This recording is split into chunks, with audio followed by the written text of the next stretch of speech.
Arctic क्षेत्र में काम कर रहे एक समूह ने बर्फ से ढकी एक गुफा में गहराई तक खुदाई करते हुए अचानक कुछ अजीब सा बर्फ में फंसा हुआ पाया। उसे निकालने के लिए उन्होंने बर्फ का एक बड़ा टुकड़ा काटा, जिसे हेलीकॉप्टर के जरिए एक प्रयोगशाला में भेज दिया गया। वैज्ञानिकों ने तत्काल खुदाई कर रही कंपनी को एक संदेश भेजा कि उन्हें एक बेहद अहम पुरातात्विक खोज मिली है, इसलिए खुदाई तुरंत रोकी जाए। साथ ही उन्होंने अनुरोध किया कि इस खोज की गहराई से जांच के लिए किसी विशेषज्ञ को भेजा जाए। कुछ समय बाद मानव विज्ञानी स्टैनली प्रयोगशाला पहुंचते हैं। वो इस क्षेत्र के अच्छे जानकार हैं और आर्कटिक में रहने वाले एस्किमो लोगों के इतिहास और संस्कृति का लंबे समय से अध्ययन कर रहे हैं। वहां उनकी मुलाकात डॉक्टर डायन और बाकी वैज्ञानिकों से होती है, जो मानते हैं कि उन्हें कोई प्राचीन जानवर मिला है। 1898 में रूसियों ने एक मैमथ खोजा था, जिसकी कोशिकाएं अब भी जीवित थीं, इसलिए इस खोज से भी उन्हें बहुत उम्मीदें हैं। वैज्ञानिक एक विशेष लेजर की मदद से बर्फ को परत दर परत काटते हैं ताकि अंदर मौजूद जीव को कोई नुकसान न पहुंचे। लेकिन जब असली रूप सामने आता है तो सब चौंक जाते हैं। वो कुछ जानवर नहीं बल्कि एक निएंडरथल मानव है। स्टैनली उसकी बनावट का अध्ययन कर ये निष्कर्ष निकालते हैं कि वो कोई शिकारी रहा होगा जो आज से लगभग 20 से 40 हजार साल पहले जीवित था। स्टैनली और पास से अध्ययन करना चाहते हैं, लेकिन डायन बताती हैं कि उनका उद्देश्य इस इंसान को टुकड़ों में काटकर दुनिया की प्रमुख रिसर्च लैब्स को भेजना है। इसके बाद वैज्ञानिक उसकी पोशाक और औजार हटाकर ऊतक के नमूने लेना शुरू करते हैं। साथ ही उसे बाईपास देकर ब्रेन एक्टिविटी मापने के लिए इलेक्ट्रोड्स लगाए जाते हैं। जांच में पता चलता है कि उस निएंडरथल की कोशिकाएं और अंग पूरी तरह सुरक्षित हैं। डायन का अनुमान है कि प्राचीन इंसानों के शरीर में क्रायोप्रोटेक्टेंट्स होते थे, ऐसी विशेष कोशिकाएं जो बर्फ में जमने से शरीर को बचाती हैं। तब चौंकाने वाला मोड़ आता है। ब्रेन स्कैन में हल्की सी मस्तिष्कीय गतिविधि नजर आती है। वैज्ञानिक उसे जिंदा करने का निर्णय लेते हैं। उसे इंट्यूबेट किया जाता है और डिफिब्रिलेटर से करंट देकर हृदय को दोबारा धड़काने की कोशिश की जाती है। आखिरकार उसकी नाड़ी मजबूती से चलने लगती है और वो धीरे धीरे होश में आता है। जैसे ही वो जागता है, अजनबी माहौल, आवाजें और मास्क पहने लोगों को देखकर वो घबरा जाता है। तभी स्टैनली अपना मास्क उतारते हैं। एक इंसानी चेहरा देखकर वो कुछ शांत होता है, जिससे बाकी लोग उसे इंजेक्शन देकर सुला देते हैं। बाद में टीम इस खोज के भविष्य को लेकर चर्चा करती है। कुछ लोग नोबेल की उम्मीदें करने लगते हैं। आर्किटेक्ट टीम पहले से ही कैंसर मरीजों को फ्रीज करके भविष्य में इलाज मिलने पर उन्हें दोबारा जगाने की तकनीक पर काम कर रही थी। अब उनके पास एक असली जीवित निएंडरथल है, जिससे उन्हें लगता है कि इंसानों को फ्रीज करके अमरता हासिल की जा सकती है। स्टैनली इस सोच से असहमत होते हैं। उनका मानना है कि इंसानों को अमर नहीं होना चाहिए, क्योंकि दुनिया पहले ही जरूरत से ज्यादा आबादी से जूझ रही है। लेकिन उनकी चिंता को नजरअंदाज कर दिया जाता है और फैसला होता है कि मीडिया को फिलहाल कुछ नहीं बताया जाएगा, ताकि ये निएंडरथल किसी सेलिब्रिटी में न बदल जाए। इसके बाद स्टैनली सुझाव देते हैं कि इस व्यक्ति को एक प्राकृतिक वातावरण में रखा जाना चाहिए, जिससे उसकी असली जीवन शैली को समझा जा सके। बहुत ज्यादा आग्रह करने के बाद उन्हें 2 हफ्तों का समय मिलता है अपनी रिसर्च के लिए। जल्द ही एक विशेष बायोडोम तैयार किया जाता है और निएंडरथल को वहां रखा जाता है। जैसे ही वह जागता है, उसे ये वातावरण परिचित लगता है और वो अपनी रोजमर्रा की दिनचर्या शुरू कर देता है। प्यास बुझाने के लिए वो जामुनों का रस पीता है और एक चिड़िया के घोंसले से अंडे चुरा लेता है। शाम को वो पत्थरों की मदद से आग जलाता है और खाना पकाता है। सुबह सुबह वो झरने के नीचे जाकर खुद को साफ करता है, फिर भाले के साथ शिकार पर निकलता है। उसने खुद ही अपने लिए एक जीवन बनाया था। एक दिन वो कुछ आवाजें निकालता है, जिससे पास के जंगल में मौजूद एक जंगली सुअर की ध्यान उस पर जाता है। सुअर उस पर हमला करने की कोशिश करता है, लेकिन वो फुर्ती से बच निकलता है।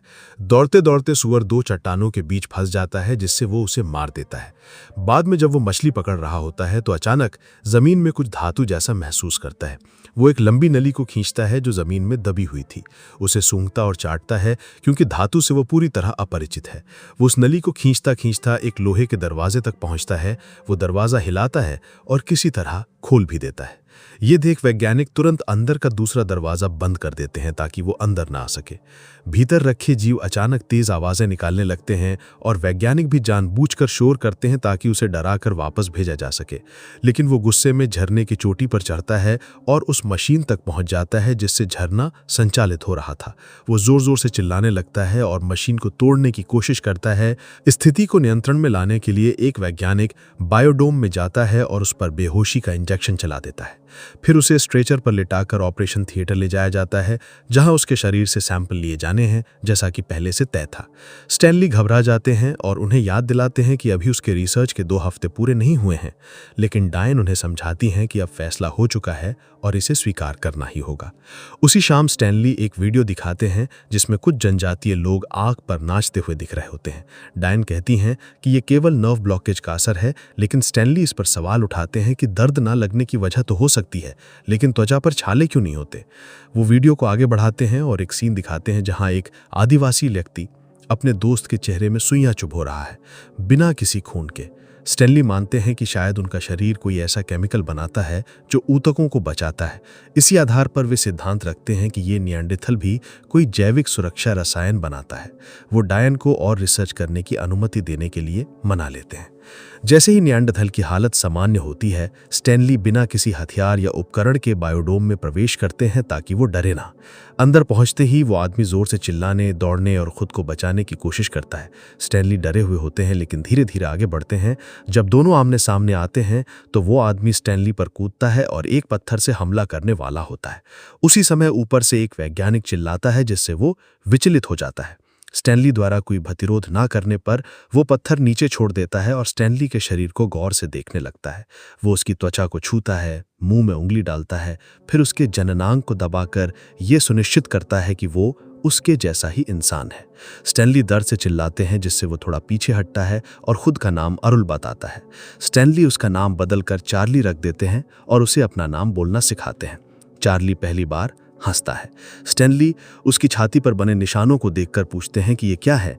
चार्ली ऊपर की ओर इशारा करता है और उन्हें बी तार कहता है। उसकी उंगलियों की दिशा और संकेतों से स्टैनली अनुमान लगाते हैं कि शायद उसका मतलब है पक्षी। चार्ली स्टैनली की गर्दन से क्रॉस का लॉकेट चुरा लेता है और उसे चबाने लगता है। फिर वो कुछ शब्दों को दोहराता है और सिर से इशारे करता है, लेकिन स्टैनली नहीं समझ पाते कि वो क्या कहने की कोशिश कर रहा है। अगले दिन भाषाविद माधबेल वहाँ पहुँचती हैं। स्टैनली उन्हें अपनी और चार्ली की बातचीत की रिकॉर्डिंग दिखाते हैं, लेकिन माधबेल कहती हैं कि भाषा को समझने के लिए और डेटा चाहिए। अब स्टैनली ज़्यादा समय चार्ली के साथ बिताने लगते हैं और उसके भाषा की कुछ शब्द सीखते हैं, जैसे पत्थर, मेंढक और हड्डी के लिए अलग अलग शब्द। बदले में चार्ली भी उसे अपना खाना देता है और स्टैनली भी उसे कुछ सरल शब्द सिखाते हैं। माधबेल कैमरों के जरिए ये सब देखती रहती हैं और चार्ली की शब्दावली देखकर काफी प्रभावित होती हैं। एक रात जब दोनों आग के पास बैठे होते हैं, स्टैनली एक गीत गाना शुरू कर। चार्ली को स्टैनली का गाना पसंद आता है और वो उसे और गाने के लिए प्रेरित करता है। खाने के बाद की हड्डियों से खेलते हुए वो खुद भी खुश होकर कुछ धुनें निकालने लगता है, मानो साथ गा रहा हो। कुछ समय बाद वैज्ञानिक एक बार फिर चार्ली को बेहोश कर देते हैं ताकि ज़्यादा सैंपल लिए जा सकें और एक नया प्रयोग शुरू किया जा सके। उसे एक खास चैम्बर में रखा जाता है जहां बेहद ठंडा तापमान होता है। वैज्ञानिक उम्मीद करते हैं कि इससे उसके शरीर में मौजूद क्रायोप्रोटेक्टेंट्स एक्टिव हो जाएंगे, जिनका अध्ययन करना आसान होगा। स्टैनली लगातार इसका विरोध करता है। वो कहता है कि चार्ली के साथ जानवरों जैसा बर्ताव किया जा रहा है, जैसे वो कोई लैब रैट हो। इसी दौरान चार्ली के दिल की धड़कन धीमी होने लगती है, जिससे मजबूर होकर वैज्ञानिक उसे बाहर निकाल लेते हैं। बायोडोम के अंदर चार्ली बेहद गुस्से में रहता है। वो बार बार चिल्लाता है और स्टैनली पर गुस्सा निकालता है। अचानक वो छलांग लगाता है, जमीन पर भाले से वार करता है और फिर अपने सीने पर चोट कर दिखाता है।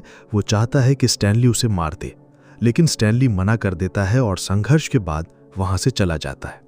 बाद में अकेले में स्टैनली डायन से मदद मांगता है। उसे लगता है कि सारी वैज्ञानिक गतिविधियां चार्ली को इंसानों से दूर कर रही हैं और उससे भावनात्मक संपर्क टूट रहा है। वो डायन से कहता है कि उसके साथ बायोडोम में चले, शायद किसी महिला की उपस्थिति चार्ली को थोड़ा शांति दे सके। जब दोनों बायोडोम में पहुंचते हैं, चार्ली के हाथ घायल होते हैं और वो जमीन पर चट्टान की धूल से अपने सीने पर बने निशानों का एक चित्र बना रहा होता है। डायन डरती है, लेकिन चार्ली उसकी ओर तेजी से आता है और सूंघने के बाद उसे अपना खाना देता है। डायन उसे मना नहीं कर पाती और कीड़े मकोड़ों से बना खाना खा लेती है। चार्ली दोस्ती में उसे छूता है, लेकिन जल्द ही उसकी दिलचस्पी डायन के शरीर में बढ़ने लगती है।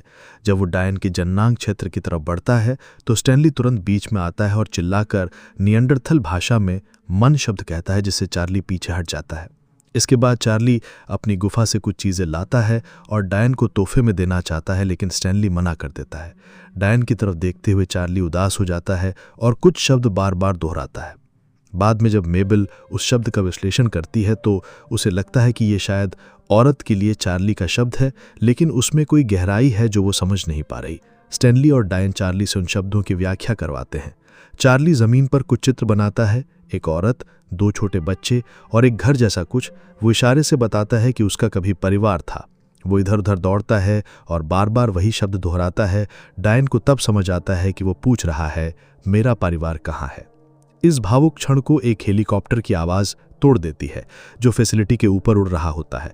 बायोडोम का छत कांच का होने के कारण चार्ली हेलीकॉप्टर को देख लेता है और घबरा जाता है। वो चट्टानों पर चढ़ता है और बार बार चिल्लाता है, बितार। वैज्ञानिक तुरंत हेलीकॉप्टर को जाने का आदेश देते हैं, लेकिन चार्ली शांत नहीं होता। वो बायोडोम की छत तक चढ़ जाता है और चिल्लाते रहता है, बितार। कुछ समय बाद स्टैनली एक एस्किमो जनजाति से मिलने जाता है और चार्ली से सीखे शब्दों को उनके साथ साझा करता है। जनजाति के लोग इन शब्दों को पहचान लेते हैं। स्टैनली तुरंत लैब लौटता है और डायन को बताता है कि बितार उनके अनुसार एक पवित्र पक्षी का नाम है, एक ऐसी मिथकीय चिड़िया जो भगवान का दूत मानी जाती है, जो अच्छे लोगों को स्वर्ग और बुरे लोगों को नरक ले जाती है। स्टैनली का मानना है कि चार्ली की जनजाति तब समाप्त हो गई थी जब पृथ्वी का चुंबकीय ध्रुव बदल गया था, जिससे क्षेत्र के सभी जानवर मर गए थे। चार्ली को शायद लगा कि ये भगवान का दिया कोई दंड है, इसलिए वो एक ड्रीम वॉक पर निकल गए, यानी उस पवित्र पक्षी को ढूंढने जिससे वो प्रार्थना कर सके कि वो जानवरों को लौटा दे, बदले में वो खुद को अर्पित कर देगा। अब वो हेलीकॉप्टर को ही वही पवित्र पक्षी समझ बैठा है, इसलिए उसे शांत करना नामुमकिन है। करीब 34 घंटे बीत चुके हैं। चार्ली ने वो सारे कपड़े, औजार और छोटी छोटी चीजें पहन रखी हैं जो स्टैनली ने उसे हाल के दिनों में दी थी। उसने जामुन पीसकर खुद को रंगा हुआ है, मानो किसी पवित्र अनुष्ठान की तैयारी कर रहा हो। वो लगातार कुछ बोलता रहता है, जैसे भगवान के आगमन की प्रतीक्षा में। अब वो स्टैनली से भी बचने लगा है। जैसे स्टैनली बायोडोम में आता है, चार्ली छिप जाता है और बात करने से मना कर देता है। एक दोपहर जब स्टैनली आसपास नहीं होता, चार्ली सीढ़ियों से ऊपर चढ़ता है। उसने स्टैनली को कई बार बटन दबाते देखा था, अब वो खुद भी बटन दबाकर लैब के भीतर चला जाता है। वो धीरे धीरे बिना किसी को देखे अंदर पहुंचता है। एक खाली कॉरिडोर में वो आईने के सामने पहुंचता है। खुद को देखकर वो भ्रमित हो जाता है और समझता है कोई और उसे चुनौती दे रहा है। वो भाले से शीशा तोड़ देता है। तभी स्पीकर से आवाज आती है और वो डर के मारे दौड़ पड़ता है। रास्ते में उसे कई जानवर दिखते हैं। जैसे ही वो एक चिड़िया को देखता है, एक भालू की गुर्राहट सुनाई देती है, जिससे वो फिर आगे बढ़ जाता है। एक दरवाजे से टकराने के बाद जैसे ही अगला दरवाजा खुलता है, वो एक और कमरे में पहुंचता है। तभी किसी गाड़ी की आवाज से डरकर वो एक कॉपी मशीन के पीछे छिप जाता है, लेकिन मशीन गलती से चालू हो जाती है, जिससे वो और डर जाता है। फिर वो भागते हुए एक और लैब में पहुंचता है, जहां वो एसिड से भरी शीशी तोड़ देता है। उसका हाथ जल जाता है। उसी समय वैज्ञानिक लाइट बंद कर देते हैं, जिससे वो बौखला जाता है। वो फर्नीचर पर चढ़ने की कोशिश करता है, लेकिन बार बार फिसलता और सामान तोड़ता है। एक वैज्ञानिक शोर सुनकर कमरे में आता है और जैसे ही लाइट ऑन करता है, चार्ली घबरा जाता है और उसे भाले से मार देता है। इसके बाद वो फिर भागता है और तभी अलार्म बजता है।